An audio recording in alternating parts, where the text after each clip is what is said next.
ನಮಸ್ಕಾರ ಸ್ನೇಹಿತರೆ, ನಮ್ಮದು ಶ್ರೀ ಸಪ್ತಗಿರಿ ಮನೆ ಮದ್ದು ಚಾನಲ್ ಇದೆ. ಅದರ ಮುಖಾಂತರ ಅನೇಕ ರೀತಿಯ ಎಪಿಸೋಡನ್ನು ಕೊಡ್ತಾಯಿದ್ದೀವಿ. ಸ್ನೇಹಿತರೆ, ನಾವು ಸೇವನೆ ಮಾಡುವ ಆಹಾರದಿಂದ, ಸೇವನೆ ಮಾಡುವ ಕೂಲ್ ಡ್ರಿಂಕ್ಸಿಂದ, ಅದೇ ಪಾನೀಯಗಳು, ತಂಬು ಪಾನೀಯಗಳಿಂದ, ಸೇವನೆ ಮಾಡುವ ನೀರಿನಿಂದ ಇತ್ಯಾದಿಗಳಿಂದ ನಮಗೆ ಮಲಬದ್ಧತೆ ಅಂತಾರೆ, ಕಾನ್ಸ್ಟಿಪೇಷನ್ ಅಂತಾರೆ.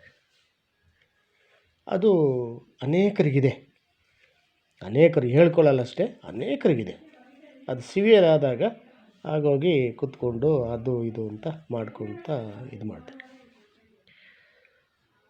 ಪ್ರಕೃತಿಯಲ್ಲಿ ಎಲ್ಲನೂ ಪ್ರತಿಯೊಂದು ಗಿಡ ಮರ ಬಳ್ಳಿ ಪ್ರತಿಯೊಂದು ಔಷಧಿಯುಕ್ತ ವಸ್ತುಗಳಾಗಿದೆ. ಈವನ್ ನಾವು ಉಪಯೋಗಿಸ್ಕೋಬೇಕು. ಯಾವಾಗ ನಾವು ಉಪಯೋಗಿಸ್ಕೊತೀವೋ ಅಂತಹ ಕಾಯಿಲೆಗಳು ನಮ್ಮ ಹತ್ರ ಬರೋದಿಲ್ಲ.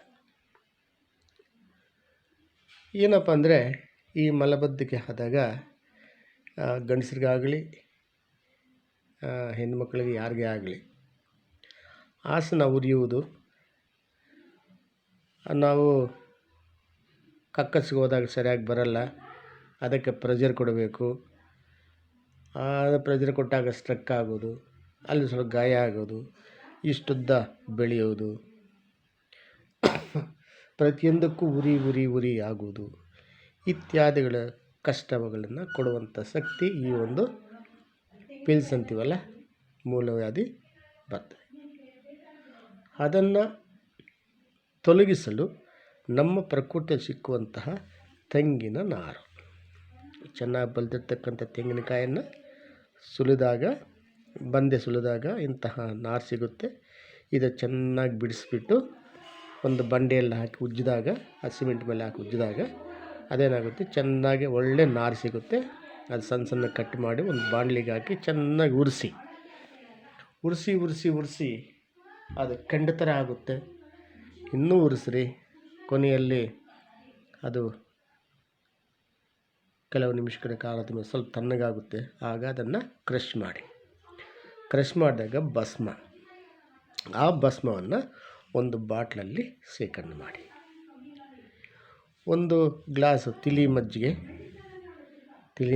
ಒಂದು ಗ್ಲಾಸು, 1-2 ಚಿಟಿಕೆ ಈ ಒಂದು ಭಸ್ಮವನ್ನು ಹಾಕಿ ಕಲಸಿ ಬೆಳಗ್ಗೆ ಸಾಯಂಕಾಲ ಅಥವಾ ಮಧ್ಯಾಹ್ನ 3 ಹೊತ್ತು ಬೇಕಾದ ಸೇವನೆ ಮಾಡ್ತಾ ಬಂದರೆ ಇವೆಲ್ಲನೂ ತೊಲಗಿಸುವ ಶಕ್ತಿ ಈ ಒಂದು ರೆಮಿಡಿಗಿದೆ.